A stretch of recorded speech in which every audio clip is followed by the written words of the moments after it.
നമസ്കാരം, എല്ലാവർക്കും സുമീസ് കിച്ചണിലേക്ക് സ്വാഗതം. അപ്പോൾ ഞാൻ കുറച്ച് നാളായി വീഡിയോസൊക്കെ ഇട്ടിട്ട്.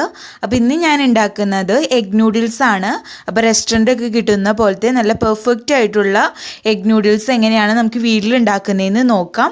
അപ്പോൾ ഞാൻ ഇതേപോലെ തന്നെ ഒരു പുതിയ ചാനൽ സ്റ്റാർട്ട് ചെയ്തിട്ടുണ്ട്, ആമീസ് ഫുഡ് കോർട്ട് എന്ന് പറഞ്ഞിട്ട്. അപ്പോൾ അതിൽ ഇതിൻ്റെ വെജ് നൂഡിൽസിൻ്റെ റെസിപ്പി അപ്ലോഡ് ചെയ്തിട്ടുണ്ട്. അപ്പോൾ ആ ചാനലും കണ്ടിട്ട് ഒന്ന് സപ്പോർട്ട് ചെയ്യണേ. അപ്പോൾ വീഡിയോയിലേക്ക് കിടക്കാം. അപ്പോൾ നമുക്ക് ആദ്യം തന്നെ നൂഡിൽസ് വേവാൻ ആവശ്യത്തിനുള്ള വെള്ളം പാത്രത്തിലേക്ക് ഒഴിച്ചു കൊടുക്കാം.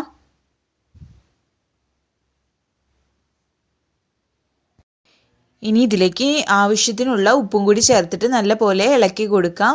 ഇനി ഈ വെള്ളം നല്ലപോലെ ചൂടായിട്ട് വന്നതിന് ശേഷമാണ് കേട്ടോ നമ്മൾ ഇതിലേക്ക് നൂഡിൽസ് ഇട്ട് കൊടുക്കുന്നത്. അപ്പോൾ അത് നല്ലപോലെ ചൂടായിട്ട് വരട്ടെ. വെള്ളം നല്ല പോലെ ചൂടായിട്ട് വരുമ്പോൾ ഇതിലേക്ക് നമുക്ക് നൂഡിൽസ് ചേർത്ത് കൊടുക്കാം. ഞാനിപ്പോൾ യിപ്പി നൂഡിൽസാണ് കേട്ടോ എടുത്തിരിക്കുന്നത്. നിങ്ങളുടെ കയ്യിൽ ഏത് നൂഡിൽസ് ആണോ ഉള്ളത് അതിനനുസരിച്ച് നിങ്ങൾക്ക് ഉപയോഗിക്കാം കേട്ടോ. അപ്പോൾ 250 ഗ്രാമാണ് ഞാൻ എടുത്തിരിക്കുന്നത്. 46 രൂപയാണ് ഈ പാക്കിൻ്റെ വില കേട്ടോ. ഇനി ഇതിലേക്ക് നമുക്ക് ഓരോ നൂഡിൽസിൻ്റെ ബ്ലോക്കുകൾ ഇട്ട് കൊടുക്കാം വെള്ളത്തിലേക്ക്. അപ്പോൾ നമുക്കിത് പെട്ടെന്ന് റെഡിയായി കിട്ടും. ഒരു തിളയ്ക്കുമ്പോഴേക്കും തന്നെ നമുക്ക് കറക്റ്റ് പാകത്തിനുള്ള വേവിൽ നമ്മുടെ നൂഡിൽസ് കിട്ടുകയും ചെയ്യും. ഈ ബ്ലോക്കൊക്കെ സെപ്പറേറ്റ് ആയിട്ട് നമുക്ക് നല്ല നൂല് പരുവത്തിൽ കിട്ടുകയും ചെയ്യട്ടോ. അപ്പോൾ ഒരുപാട് നേരിട്ട് നമ്മൾ ഇതിലിട്ട് വേവിക്കേണ്ട ആവശ്യമില്ല. ഒരു തിളയ്ക്കുന്ന ആവശ്യം മാത്രമേ ഉള്ളൂ. അപ്പോഴേക്കും കറക്റ്റ് വേവിന് നമുക്ക് കിട്ടുകയും ചെയ്യും. ഇപ്പോൾ നല്ല ചൂടുവെള്ളത്തിലേക്കാണല്ലോ നമ്മൾ ചേർത്ത് കൊടുത്തിരിക്കുന്നത്. ഒരുപാട് വേവായി പോയാൽ നമ്മൾ ഭയങ്കരമായിട്ട് ഒട്ടിപ്പിടിച്ചിട്ട് അത്രയ്ക്ക് ടേസ്റ്റ് ആവില്ല. നമ്മൾ റെസ്റ്റോറൻറ്റിലൊക്കെ ചെല്ലുമ്പോൾ ഭയങ്കര നൂല് പോലെ നമുക്ക് സെപ്പറേറ്റ് ആയിട്ടാണ് എല്ലാ നൂഡിൽസും കിട്ടുന്നത്. എല്ലാം ഒട്ടിപ്പിടിക്കാതെയാണ് കിട്ടുന്നത്. അപ്പോൾ അതേപോലെ ഉണ്ടാക്കാൻ വേണ്ടിയാണ് കേട്ടോ ഈ ടിപ്സൊക്കെ നിങ്ങൾ ഫോളോ ചെയ്താൽ മതി. ഇപ്പോൾ നല്ല പോലെ ഇതങ്ങ് തിളച്ച് വരട്ടെ. ഇപ്പോൾ വെള്ളം നല്ല പോലെ തിളച്ച് വന്നിട്ടുണ്ട്. നമുക്ക് നൂഡിൽസൊക്കെ നല്ലപോലെ സെപ്പറേറ്റ് ആയിട്ട് കിട്ടിയിട്ടുണ്ട് കേട്ടോ. ആവശ്യത്തിനുള്ള വേവും ആയിട്ടുണ്ട്. അപ്പോൾ ഇത്രയ്ക്ക് മതി. അപ്പോൾ തിളയ്ക്കുമ്പോൾ 1-2 മിനിറ്റ് നേരം ഇതിലിട്ട് തിളപ്പിക്കുക, അത്രയും മതി. ഒരുപാട് നേരം വേണ്ട. ഞാനിപ്പോൾ ഒരെണ്ണെടുത്ത് കാണിച്ചു തരാം. ഇപ്പോൾ നമ്മൾ കട്ട് ചെയ്യുമ്പോൾ തന്നെ അറിയാം നല്ല സോഫ്റ്റ് ആയിട്ടാണ് നൂഡിൽസ് കിട്ടിയിരിക്കുന്നത്. അതേപോലെ തന്നെ ആവശ്യത്തിനുള്ള വേവും ആയിട്ടുണ്ട്. അപ്പോൾ നൂഡിൽസിലുള്ള വെള്ളം നമുക്കൊന്ന് ഊറ്റിക്കളയണം. അപ്പോൾ അതിന് വേണ്ടിയിട്ട് ഞാനിപ്പോൾ ഒരു അരിപ്പ ഇവിടെ എടുത്ത് വെച്ചിട്ടുണ്ട്. അതിൻ്റെ ഉള്ളിലേക്ക് നമുക്ക് നമ്മുടെ നൂഡിൽസ് ഇട്ട് കൊടുക്കാം. എന്നിട്ട് നമ്മൾ ഇതൊന്ന് പരത്തി ഇട്ട് കൊടുക്കാം കേട്ടോ. എന്നിട്ട് ഇതിൻ്റെ മുകളിലേക്ക് നമുക്ക് നോർമൽ വാട്ടർ, സാധാരണ പച്ചവെള്ളം നമുക്ക് ഒഴിച്ചു കൊടുക്കാം. അതെന്തിനാണെന്ന് വെച്ചാൽ ഇങ്ങനെ ഇരിക്കുമ്പോൾ വീണ്ടും കുക്കാവാതിരിക്കാൻ വേണ്ടിയാണ് നമ്മളിങ്ങനെ ഇതേപോലെ പച്ചവെള്ളം ഒഴിച്ചു കൊടുക്കുന്നത്. അതല്ലെങ്കിൽ ഇങ്ങനെ ഇരുന്നിട്ട് വീണ്ടും അത് ഇരുന്ന് കുക്കാവാൻ സാധ്യതയുണ്ട്. അതൊന്നും ഒഴിവാക്കാൻ വേണ്ടിയിട്ടാണ് കേട്ടോ. അപ്പോൾ നമ്മൾ നല്ലപോലെ ഡ്രൈ ആയിട്ട് കിട്ടിയിട്ട് വേണം നമുക്ക് നൂഡിൽസ് ഉണ്ടാക്കാൻ തുടങ്ങാൻ വേണ്ടിയിട്ട്. അതല്ലെങ്കിൽ അങ്ങ് ഒട്ടിപ്പിടിച്ച് ആകെ ഒരു ടേസ്റ്റ് ഇല്ലാണ്ട് നമുക്ക് പെർഫെക്റ്റ് ആയിട്ടുള്ളത് നൂഡിൽസ് കിട്ടില്ല. അപ്പോൾ അത് നമുക്ക് കറക്റ്റ് വേവിനാണ് നമ്മൾ കിട്ടിയിരിക്കുന്നത്. അപ്പോൾ ഒരു നൂഡിൽസ് ഇങ്ങനെ എടുത്താൽ തന്നെ അറിയാം നമ്മൾക്ക് സെപ്പറേറ്റ് ആയിട്ട് നല്ല ഒട്ടി പിടിക്കാണ്ട് ആവശ്യത്തിനുള്ള വേവിന് തന്നെയാണ് കേട്ടോ കിട്ടിയിരിക്കുന്നത്. ഇനി ഇതിലേക്ക് 1 ടേബിൾ സ്പൂണോളം ഓയിൽ, ഇപ്പോൾ ഞാൻ സൺഫ്ലവർ ഓയിലാണ് കേട്ടോ ഒഴിച്ചു കൊടുത്തിരിക്കുന്നത്. അത് ചേർത്ത് കൊടുത്തിട്ട് നമുക്ക് ഇതേപോലെ അങ്ങ് നല്ല പോലെ മിക്സ് ചെയ്ത് കൊടുക്കാം. അപ്പോൾ നൂഡിൽസ് തമ്മിൽ ഒട്ടിപ്പിടിക്കാതിരിക്കാൻ വേണ്ടിയിട്ടാണ് നമ്മൾ ഈ സമയത്ത് ഓയിൽ ഇങ്ങനെ ചേർത്ത് കൊടുക്കുന്നത് കേട്ടോ. അപ്പോൾ ഇത് നല്ല പോലെ മിക്സ് ചെയ്ത് കൊടുക്കാം. അപ്പോൾ ഞാനിപ്പോൾ ഈ അരിപ്പ ഈ പാത്രത്തിൻ്റെ മുകളിൽ നിന്ന് മാറ്റുന്നുണ്ട്. കാരണം നമ്മൾ അടിയിലത്തെ വെള്ളം നല്ല ചൂടായിട്ടാണ് ഇരിക്കുന്നത്. അപ്പോൾ അതിൻ്റെ ആവി മുകളിലേക്ക് വരുമ്പോൾ ഈ അരിപ്പയിലേക്ക് തട്ടുമ്പോൾ ഇതിലുള്ള നൂഡിൽസ് ഒന്നും കൂടി കുക്കാവാൻ സാധ്യതയുണ്ട് കേട്ടോ. അപ്പോൾ നമുക്ക് ഇതിൻ്റെ മുകളിൽ നിന്ന് നമുക്ക് ഈ നൂഡിൽസ്, അതായത് ഈ അരിപ്പ മാറ്റാം. അപ്പോൾ ഞാൻ ഇതേപോലത്തെ ഒരു പ്ലേറ്റിലേക്ക് നമ്മുടെ നൂഡിൽസ് ഒന്ന് മാറ്റുന്നുണ്ട്. അപ്പോൾ ഇതൊന്ന് ചൂടാറി കിട്ടും. അതല്ലെങ്കിൽ നമ്മൾ നേരത്തെ പറഞ്ഞ പോലെ തന്നെ ഇരുന്ന് ഓവർ കുക്കാവാൻ സാധ്യതയുണ്ട്. അപ്പോൾ അതൊന്ന് ഒഴിവാക്കാൻ വേണ്ടി ഇങ്ങനെ ഒന്ന് ഒരു പാത്രത്തിൽ നിരത്തിയിട്ട് കൊടുക്കാം. അപ്പോൾ നൂഡിൽസിലേക്ക് വേണ്ടിയിട്ട് ഞാനിപ്പോൾ 4 മുട്ട എടുത്തിട്ടുണ്ട്. അത് നമുക്ക് ഈ പാത്രത്തിലേക്ക് പൊട്ടിച്ചൊഴിക്കാം.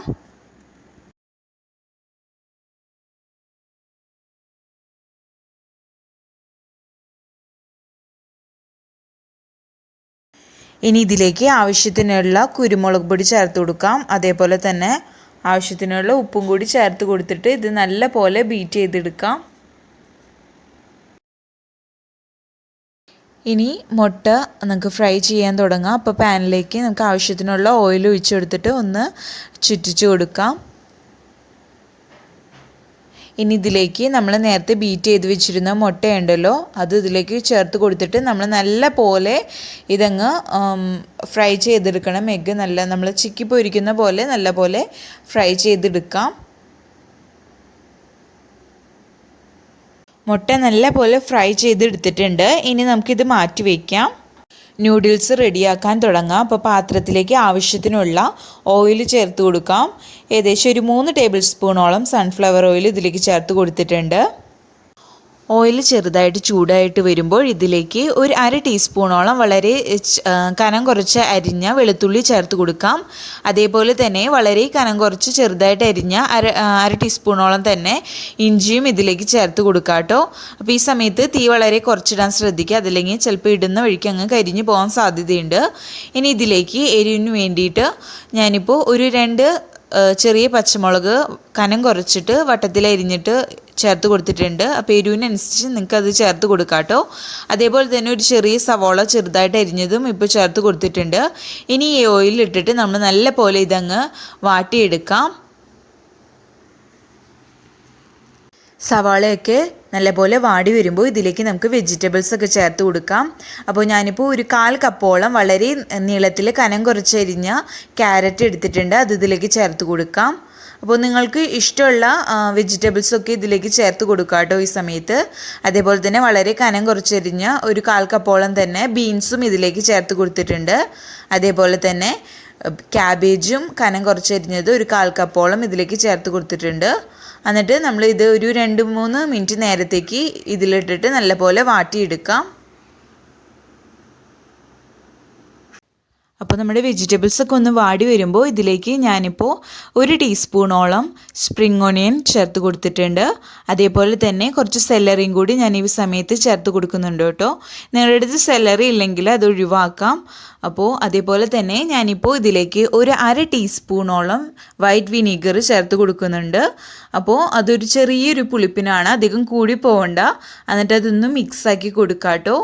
ഇനി ഇതിലേക്ക് ഞാനിപ്പോൾ 2 നുള്ള് പഞ്ചസാര കൂടി ചേർത്ത് കൊടുക്കുന്നുണ്ട്. ചെറിയൊരു മധുരിപ്പ്. അപ്പോൾ നമ്മൾ റെസ്റ്റോറൻറ്റിലൊക്കെ ചെല്ലുമ്പോൾ ഒരു ചെറിയ മധുരിപ്പും പുളിയോടൊക്കെ കൂടിയാണ് നമുക്ക് നമ്മുടെ നൂഡിൽസ് കിട്ടുന്നത്. അപ്പോൾ ആ ഒരു ടേസ്റ്റ് കൊണ്ടുവരാൻ വേണ്ടിയിട്ടാണ് കേട്ടോ ഞാനിപ്പോൾ അത് ചേർത്ത് കൊടുത്തിരിക്കുന്നത്. എന്നിട്ട് ഇത് നല്ല പോലെ അങ്ങ് മിക്സ് ചെയ്ത് കൊടുക്കാം. നിങ്ങൾക്ക് വേണമെങ്കിൽ ഈ സമയത്ത് ഇതിലേക്ക് സോസുകളൊക്കെ ചേർത്ത് കൊടുക്കാം. അതായത് ടൊമാറ്റോ സോസ്, സോയ സോസൊക്കെ നിങ്ങളുടെ ടേസ്റ്റിനനുസരിച്ച് ചേർത്ത് കൊടുക്കാം കേട്ടോ. അതേപോലെ തന്നെ ഇപ്പോൾ യിപ്പിയാണല്ലോ എടുത്തിരിക്കുന്നത്. അപ്പോൾ അതിലൊരു മസാലയുടെ പാക്കറ്റ് ഉണ്ടാവും. അപ്പോൾ നമ്മളിതൊന്ന് വാട്ടുന്ന സമയത്ത് ആ പൊടിയും കൂടി ചേർത്ത് കൊടുത്തിട്ട് അതിനുശേഷം നൂഡിൽസ് ഇട്ട് കൊടുത്താലും മതിയാകും. ഞാനിപ്പോൾ ഇതിലേക്ക് സോസുകളോ അതേപോലെ തന്നെ എക്സ്ട്രാ മസാലപ്പൊടികളോ ഒന്നും തന്നെ ചേർത്ത് കൊടുക്കുന്നില്ല കേട്ടോ. നമ്മൾ പ്ലെയിൻ ആയിട്ട് തന്നെയാണ് ഇത് എടുത്തിരിക്കുന്നത്. ഇനി നമ്മൾ നേരത്തെ മാറ്റി വെച്ചിരുന്ന നൂഡിൽസ് ഉണ്ടല്ലോ അത് ഇതിലേക്ക് ചേർത്ത് കൊടുക്കാം. അപ്പോൾ ഇതാ ഒരുവിധം ചൂടൊക്കെ ആറിയിട്ടുണ്ട്. അപ്പോൾ ഇതാ നല്ല അടിപൊളിയായിട്ട് നമ്മുടെ നൂഡിൽസ് കിട്ടിയിട്ടുണ്ട് കേട്ടോ. അപ്പോൾ അതും ചേർത്ത് കൊടുത്തിട്ട് ഈ വെജിറ്റബിൾസ് ഒക്കെ ആയിട്ട് നല്ല പോലെ അങ്ങ് മിക്സ് ചെയ്തെടുക്കാം. അപ്പോൾ ഒരുപാട് അങ്ങ് കുത്തി ഇളക്കാതെ നമ്മൾ ഒരു ഇതേപോലത്തെ 2 ടീസ്പൂൺ ഇങ്ങനെ വെച്ചിട്ട് നമ്മൾ മിക്സ് ചെയ്തെടുക്കുന്നതായിരിക്കും ഏറ്റവും നല്ലത്. അപ്പോൾ നമുക്ക് കറക്റ്റായിട്ട് മിക്സ് ചെയ്തെടുക്കുകയും ചെയ്യാം. ഒരുപാട് അങ്ങ് നൂലങ്ങ് പൊട്ടിപ്പോവാതെ കിട്ടുകയും ചെയ്യും കേട്ടോ. അപ്പോൾ നല്ല പോലെ ഇതങ്ങ് മിക്സ് ചെയ്തെടുക്കാം. ഇനി നൂഡിൽസിലേക്ക് ആവശ്യമായിട്ടുള്ള ഉപ്പ് ചേർത്ത് കൊടുക്കാം. ഇനി ഇതിലേക്ക് അവസാനമായിട്ട് ഞാനിപ്പോൾ കുറച്ച് പെപ്പർ പൗഡറും കൂടി ചേർത്ത് കൊടുക്കുന്നുണ്ട്. അത് ഓരോരുത്തരുടെ എരിവിനും ടേസ്റ്റിനനുസരിച്ച് വ്യത്യാസപ്പെടുത്താം കേട്ടോ. എന്നിട്ട് ഇത് നല്ല പോലെ അങ്ങ് മിക്സ് ചെയ്ത് കൊടുക്കാം. ഇനി ഇതിലേക്ക് നമ്മൾ നേരത്തെ ഫ്രൈ ചെയ്തിരുന്ന മുട്ട ഇതിലേക്ക് ഇപ്പോൾ ചേർത്ത് കൊടുക്കാം. എന്നിട്ട് ഇത് നല്ല പോലെ അങ്ങ് മിക്സ് ചെയ്ത് കൊടുക്കാം കേട്ടോ. അപ്പോൾ ഇത്രയേ ഉള്ളൂ നമ്മുടെ എളുപ്പത്തിൽ റെഡിയാക്കാൻ പറ്റുന്ന റെസ്റ്റോറൻറ്റ് സ്റ്റൈലിലുള്ള എഗ് നൂഡിൽസ് ഇവിടെ റെഡി ആയി കഴിഞ്ഞു. അപ്പോൾ എല്ലാവർക്കും ഈ വീഡിയോ ഇഷ്ടപ്പെട്ടെന്ന് വിചാരിക്കുന്നു. അപ്പോൾ ഇത് ഒട്ടും തന്നെ ഒട്ടിപ്പിടിക്കാതെ നമുക്ക് പെർഫെക്റ്റ് ആയിട്ട് തന്നെയാണ് കേട്ടോ കിട്ടിയിരിക്കുന്നത്.